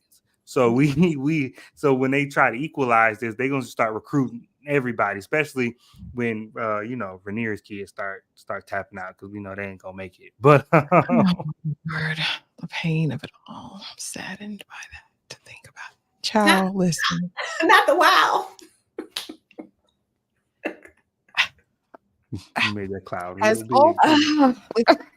well, and it didn't It's need to a be. all. Clearly, It wasn't it didn't no need to be. I just didn't. I don't want no smoke. Okay.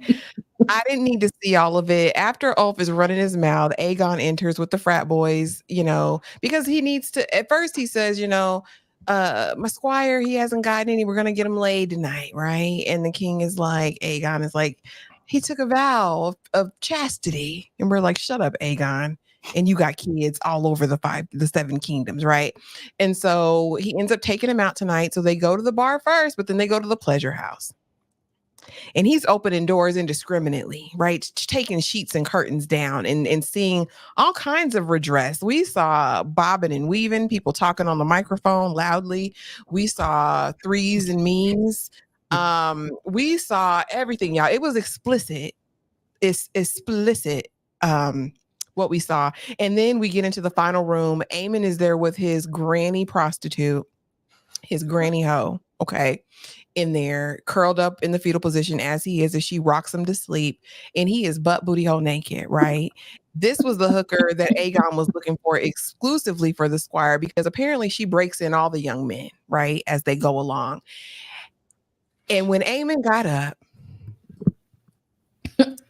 and bared his treasure to the world, I was flabbergasted. My mouth was on the floor. All right. And he says, y'all can have Granny Help. Y'all can have her. If you had one, you had them all. I can get another. And I said, Amen. It went deeper than that. She let you suckle at her breast. She rocked you to sleep. She rubbed your back and stroked your hair. Like, is that how you treat the granny hoe?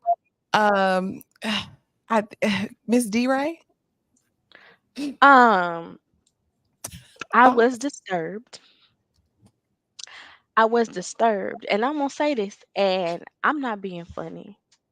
All the CGI in the world, and y'all had to give me that man business for real. I just don't understand. it looked authentic. It looked real. It was too It cool to be did. fake. You could have CGI'd that man something honorable, okay? If we had to look at it. Um, him laying up with the granny hoe. I mean, this is not the first time we seen him with the granny hoe. Um, I need a little piece that they relate. Like I need to understand some more. Like how is this relationship flowing? Do you still smash the granny hoe, or is it really only nurturing? Because you know Egon is a butthole. He like, did you get her like the dog? Did you turn her from all the vulgarity in the world? Because he's just a little demon child. But I just I didn't need any of this. Because we already know that he goes here to curl up with this woman. So giving me another scene of him curling up with this woman was just unnecessary. And if y'all just really wanted him to have a good shot and pay him extra money for that shot, whatever. But computer generation works. Y'all could have hooked that man up. That's all I'm gonna say. Mm. Shmi says Eamon curled up in her lap like baby Voldemort. It gave Voldemort. He's very something about his bone structure or way the skin sits on his bones is not right. Nerdy Bruce says that's a good looking old lady. I feel him. Dom, what did you think about this scene? What how did you feel? What was going through your mind? So what bothered me about this scene is how they played him to the left, with how because they juxtapose him with how the scene began. Because you can't show them walking into the pleasure house and then you show all the freaky stuff going on, and you show right here in the front, you show this lady talking to this right here. She killing the game, and she can't get it all in there.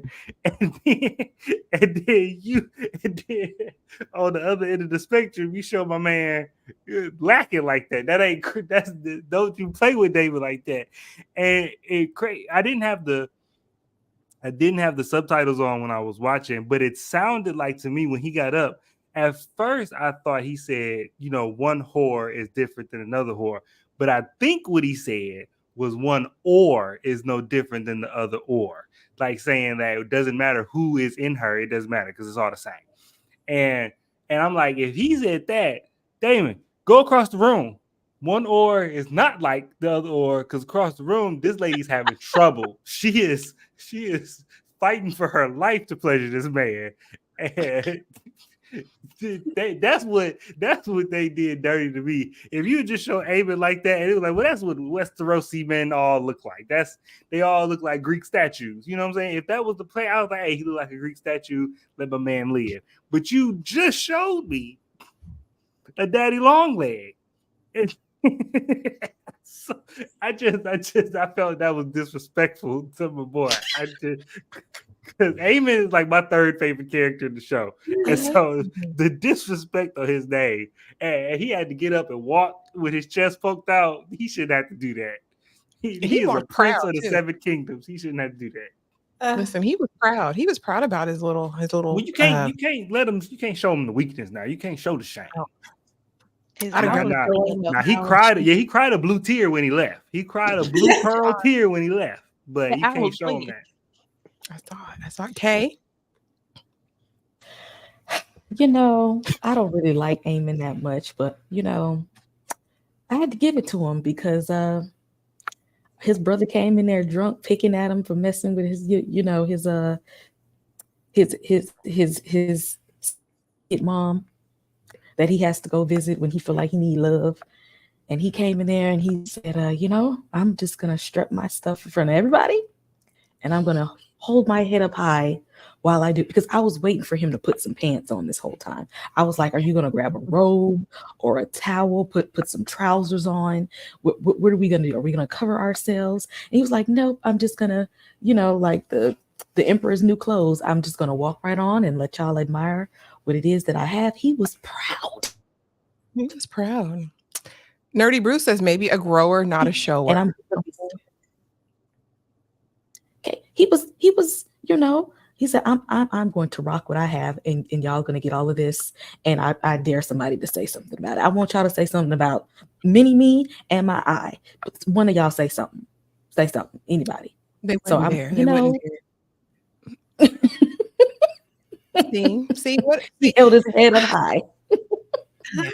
See what you think about your people, friend.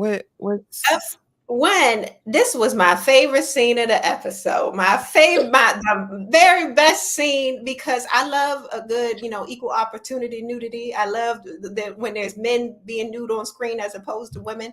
Let's make this equal here. Let's see some more peen and less vagine. I loved it, and I also love the fact that uh we didn't get the CGI. We got the practical effects. Yes, take it back to the practical props. We love to see it. I took a couple notes because again, this was my favorite scene, so I had to break it down Teach for the real, for people, real. friend. Teach the When people. when we see that Armand in the other episode we saw when he's being nurtured by this, granny prostitute, he's telling her, spilling out his soul, that they used to bully him. And here his brother come again to bully him in front of everyone else. This is his villain origin story. And not only that, they made him, because of his shame of being bullied, deny his true love, because he in love with that woman. I don't care what he said out his mouth. When he left one whore is just like the other. No, no, this is his woman. He there wrapped up in her arms, suckling her teeth, telling her, spilling his soul to her every time. No, this is his woman. And the fact that they bullying him again made him deny his woman. He about to turn on somebody. It ain't gonna be good. Um, but yeah, shout out to the girthy men. Not everybody need to be super long out here. As long as you got a little girth, you're gonna get the job done. And I appreciate them, showing that equal opportunity on screen. Best scene of the show, right here. Wow. Vodka says ain't the size of the boat, but the motion in the ocean. That's Amen. what they say. And see, I brought this back up exclusively for you so that you could see the look of glee on Aegon's face. I'm gonna call it early prediction now. Aemon might end up being a kinslayer because who can take this type of abuse? Mm-hmm. Who can take this type of abuse? So I agree, see, Even definitely. Joffrey. I mean, he already looks like the perfect villain. Aemon, the eye it gives already. Everybody's got Master of Whisperers, right? We have uh White Worm, for a low cost, actually. You get to be a member of the court. You know what I mean? Uh, you know, that's kind of the price. And we have to make the high towers pay. You know what I mean? But I'll be your master of whispers. I'm into it. And then we get another master of whispers, and hopefully I had them right beside each other, and I do. And now Aegon says, listen, Laris, because Laris comes with a message that, the people are saying, the folks are saying that Alicent is sending you to the front lines to be unalive so that she can rule in your proxy with Aemond at her side. I'm gonna start with you. Whoever wants to go first, because I lost the order, y'all. Um, but what do you guys think of these choices in terms of Masters of Whisperers? Rhaenyra choosing White Worm and Aegon choosing Laris. Rhaenyra got the better of the two. She got the better of the two. I don't trust Laris. He getting rid of his own family. Imagine what he about to do to your family, right? So checkmate to Rhaenyra. You got me this time. You got us this time with the better whisperer, master whisperer. But clearly Laris has some ideas of his own. I don't really know what his end game is. Um, I'm interested to see when it's revealed. Like, what is it? What is his purpose? What does he really want to happen here? Because it's nothing good. Okay, next. Who wants to go? Okay. Or Miss D, right? Whoever. Yeah, go ahead. I'm just gonna say before this scene with Laris, I definitely thought that he was batting for Allison, and I thought, okay, he probably the one man who her thigh out is controlling right now. And then he did this, and he put her at risk, and so now I don't understand what is happening.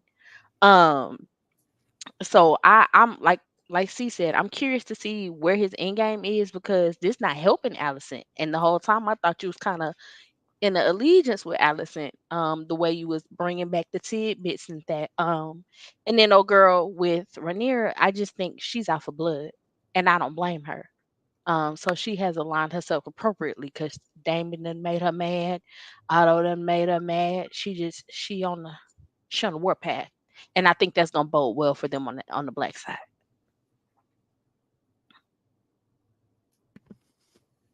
Look, Game of Thrones is showing them a pattern. It's showing a pattern now because people from Westeros with a deformity is out for themselves. Because Larys is just like Littlefinger, and so if Larys Clubfoot and Littlefinger is about the same. And people from outside of Westeros who come over here, they actually do the best for Westeros because the White Worm and Varys are on the same list. What's good for the goose is good for the gander. They want what's good overall, and then these other people, these deformed people, just out for themselves. And so trust immigrants, and that is the message of Game of Thrones. But I think that Larys he was only with Allison because he subscribed to her OnlyFans, but she turned it off. I don't know if he's still getting them feet pics.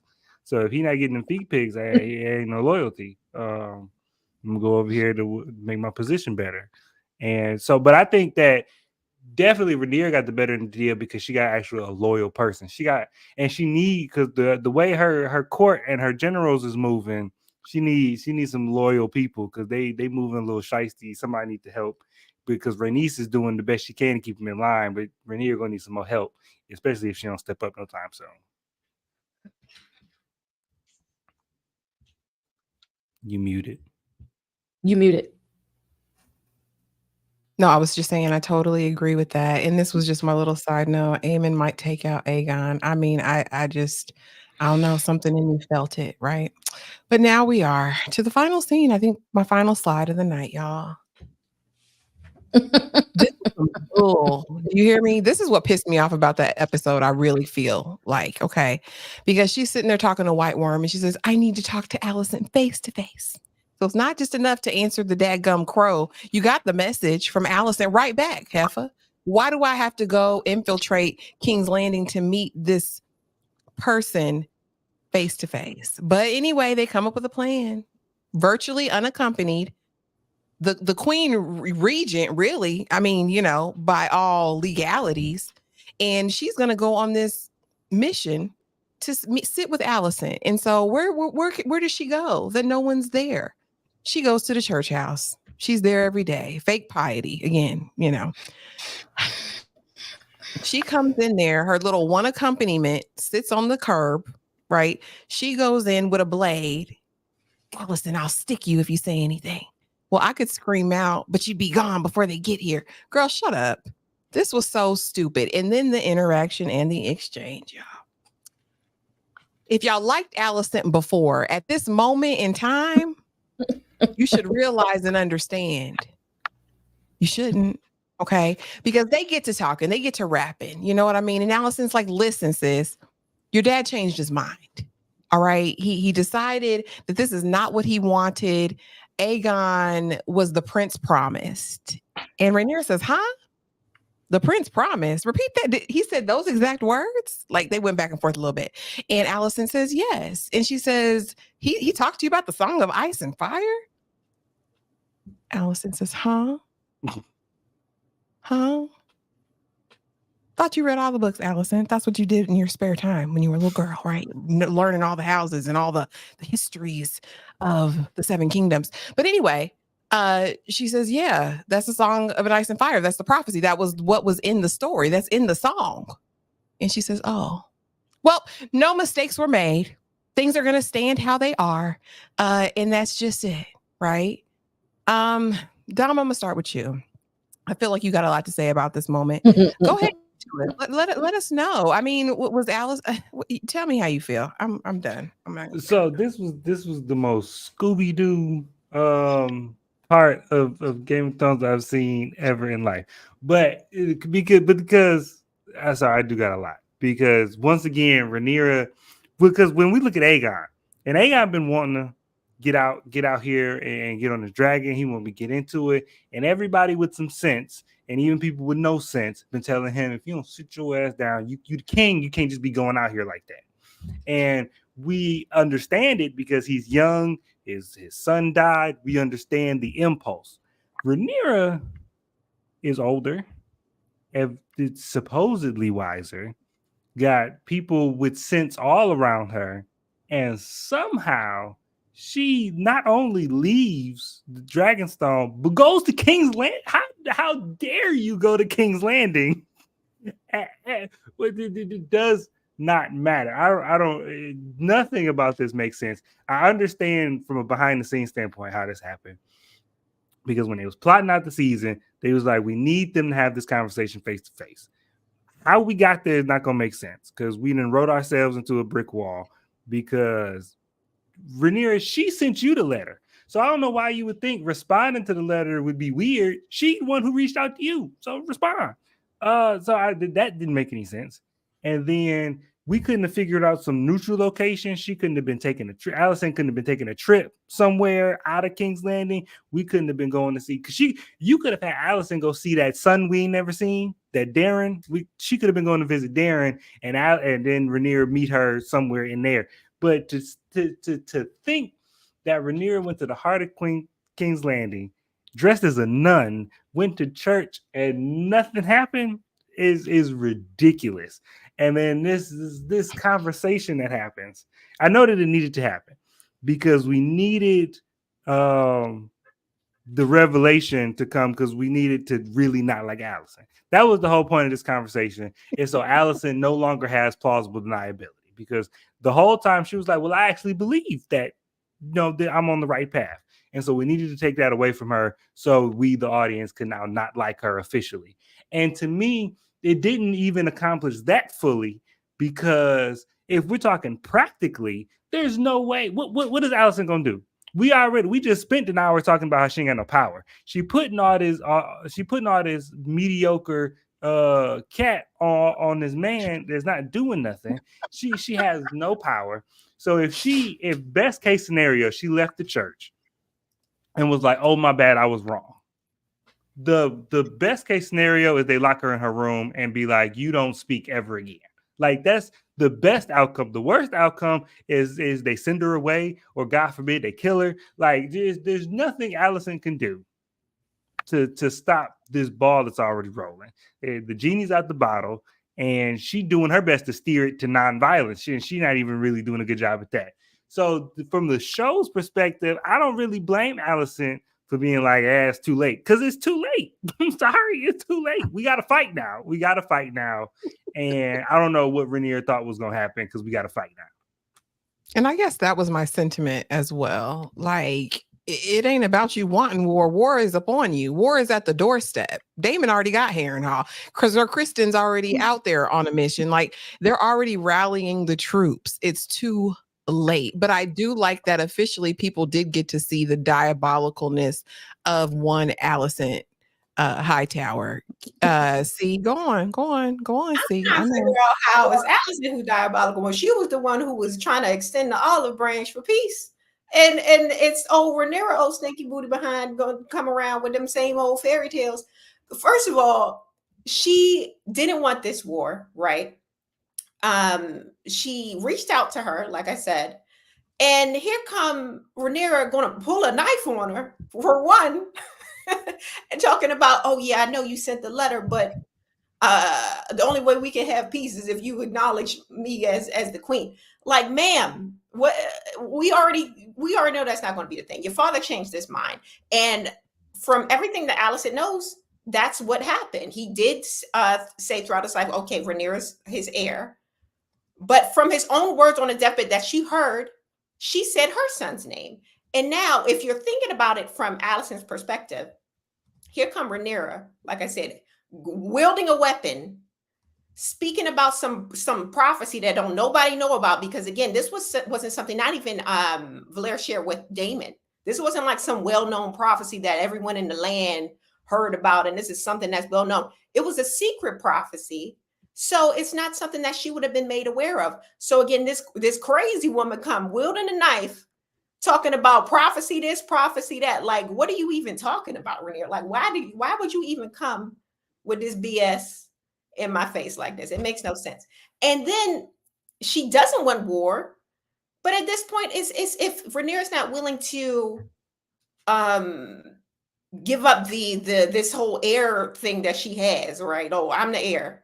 There's not going to be a peaceful. There's again, because we're looking at it through the perspective of someone who isn't aware of this prophecy, this secret prophecy. Again, that not everyone has been made aware of. This isn't a prophecy that everyone knew. Like I said, Viserys didn't even tell Daemon about it. So yeah, it's just she just out here looking like a mad woman. And you think I'm about to, like, what is it that you want me to do? You want me to stop these boys after took his eye, after the hand got switched up, after they already in the streets about to shuffle, and you think the war about to stop now? It's too late. Too little, too late. And yeah, it's just wild. It's just wild that Rhaenyra had the audacity to show up like that. That's all I'm gonna say. Okay. Yeah, like Rhaenyra came in there like Blade, like we was just swinging swords and stuff left and right. She got a shank cut because she was sitting over there like Creefo Dollar in the dang church, like she all high and mighty and spiritual to try to erase her sins for sleeping with Krispy Kreme all the time. Like, no, Rhaenyra is not your friend. That's the takeaway. That's not your friend anymore. Okay, from now on, it's on site. That's it. That ain't your friend no more. She don't want to listen. The prophecy ain't for her to have anyway. That ain't your friend. Let's go get this war and get on these dragons. Point. That part, because I feel like that final shot that we see of Rhaenyra's face when her countenance completely changes, I'm like, okay, maybe this is the Rhaenyra I've been waiting for. Ms. D-Ray, thoughts? So everybody hated this scene, I guess. For me, I just felt like, okay, Rhaenyra, we wanted you to do something. Now, this plan was very stupid. It was. But she had some balls. She had them.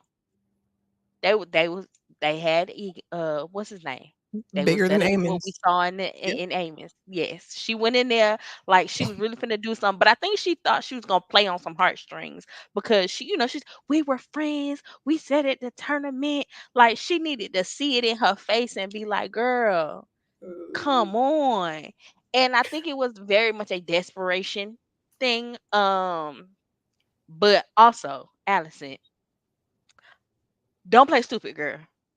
When she told you the story it was a tale, ma'am. Aegon the Conqueror, not your child. Period. Your face dropped and you said, "Oh." In your mind, she said, "Oh shit." But I feel like at least you could have went back and told your pappy because there had been discussions prior to Viserys dying where we all acknowledged that your child was unhinged and Period. not suitable. So I don't know why you thought on his deathbed he would change his mind about your unhinged child who ain't learned nothing in life but to rape servants and pee out of windows. Like I don't know why Mhm. you thought that this child was the one. Yes, you But did. I it could not have been helped. War was coming. She couldn't have done nothing about now that knew I'd have messed up. War was coming, but you should have told your pappy. Because your pappy knew just like you know that Viserys did not say Egon at the end. We're gonna see what she He do next. admitted it. I tell him. He admitted it last episode. He said, you think that? You really think your daddy Right. He chose knew. you? Bruh? Your daddy never chose you, and she knew it too. Wishful thinking in her dream world and causing wars. But, that's what irresponsible women do. Anyway, let's talk about next week's episode. Do you guys have any predictions? Anyone can go. What are your thoughts for the next episode? Anything exciting? Anything you want to see? Okay. Fire breathing dragons. That's what I need to see. Not only do I need them to breathe the fire, I need to see some burnt people up at this point. Buildings, We do need burn some some action. knights. I need to see some dragons flying in the air at this point. And not just one, I need to see several. I need to see the dragons dance like y'all. Me. See? I think we are going to, like I said, we're going to see Armand go on his villain arc. His he's about to turn into Anakin Skywalker out here. I feel like what's a girl? The nursemaid, she's about to not for this world for very long. They about to take her out. Now, if not next episode, then the one after that. And what else do I predict for this next couple of episodes? I think that's off the top of my head.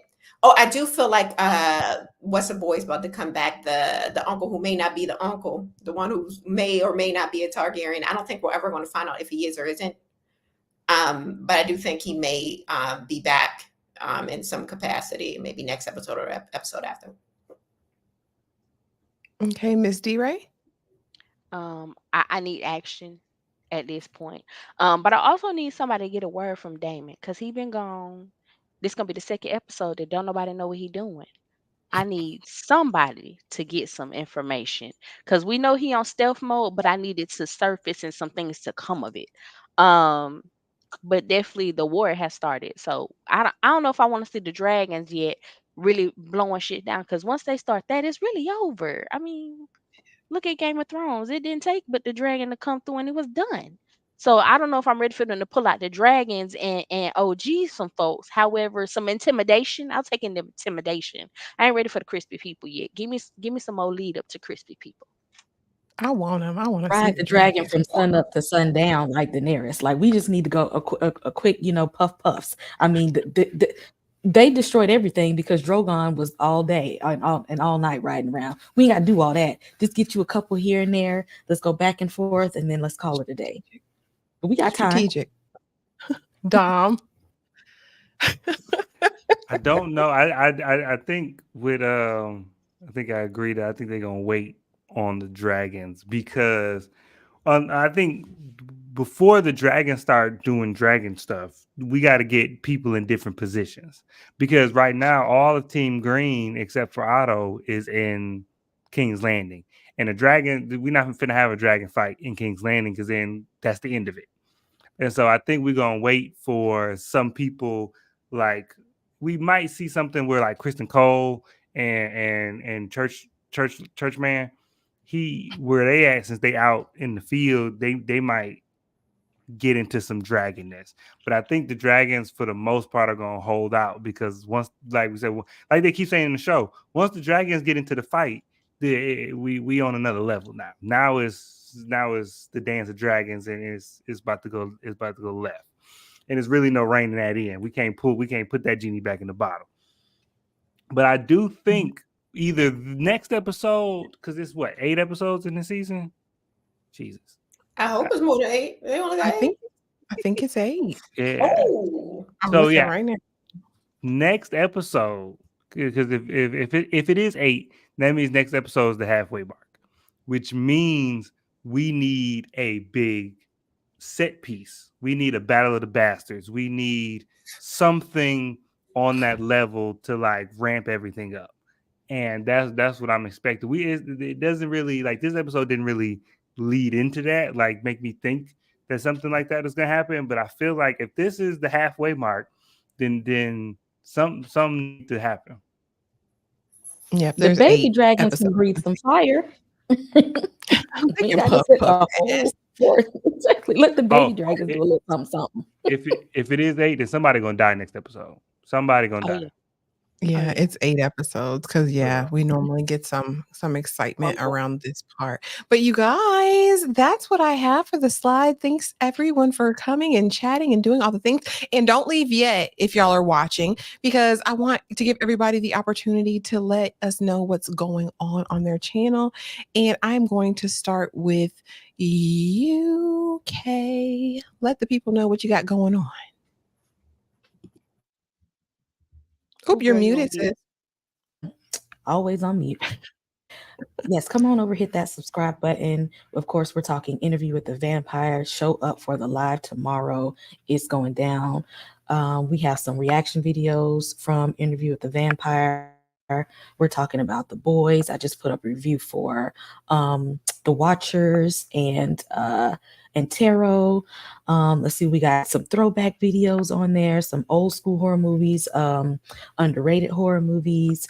A Quiet Place is coming that has came out. We'll probably do a review for that. What else? We got a lot of stuff going on. I need you to hit that subscribe button. You're gonna always have something to watch in the sci-fi and horror genre. Also watch Supercell. Just did a live for that. If you have not watched Supercell, please go ahead and log into Netflix and do that right now. Right now, immediately. Dom, you're next. Let the people know. Yo, okay, so it's Screen Static Studios, and it's a lot going down this month. Tomorrow we're doing Star Wars: The Acolyte, so tune in for that. The new Beverly Hills Cop comes out this week, so I'm gonna be reviewing that. Maxine comes out this week, gonna be reviewing that, and then next week is when I'm starting the road to Alien Romulus. So Alien Romulus comes out in August, and next Monday every week I'm gonna go through all the Alien movies leading up to the new one, and so we're gonna go back and get ourselves in the right mindset for this new Alien movie. Awesome. Go check them out, you guys. Subscribe, please, to all of the people on this panel and show love. Hit the notification bell. See what you got going on. Hey y'all. So over on my channel, if you're into books, I'm getting more into book reviews. The next book I'm going to be reading and discussing is You Shouldn't Have Come Here by Geneva Rose. It's a thriller mystery. So if that's your bag, join me on my channel, See the Superior. Also on my sister channel, Popular Review Entertainment, we're going to be discussing the rest of my Adventures with Superman and some more interesting stuff on there. Join me on TikTok. I'm on TikTok, See the Superior, Instagram, See the Superior. And thanks for having me. Absolutely. Thanks for being here, Ms. D-Ray. Last but not least, what you got going on? Well, since I am the other half of Horn Hooch, all of the things that Kay said, but I am going to add in, I am the in-house mixologist, so looking forward to a little bit more cocktails drinking on the show. We did say we were also going to look into Maxine, so that's coming up for us. Um, and also like, subscribe, and hit us in our Facebook group. We love our Facebook group. We love our Facebook followers, and that's probably the most personable place to get with us outside of these lives. So we look forward to Yay. being back. Thank y'all so much for being here. And y'all already know, if you're watching on my side, that I do everything. But today I just dropped my recap of Supercell. Of course, we did the live. Tomorrow night is cosplay, y'all, for Interview with a Vampire, the finale, the end of an era. Okay, until next season. So please join us for that. On Wednesday, we're going to be talking about a movie, Young, Wild, Free. So come and join us for that live as well. And I will have my review, my recap review up for that later tonight or in the morning, plus everything else, honey. Like I said, just hit the notification bell. But we appreciate you guys so much for being here. We appreciate the love, honey, the PayPals, all of the things. I see you. I value you. Thank you so much. And yeah, until we meet again, have a great night and be safe. Thanks for watching. Hey.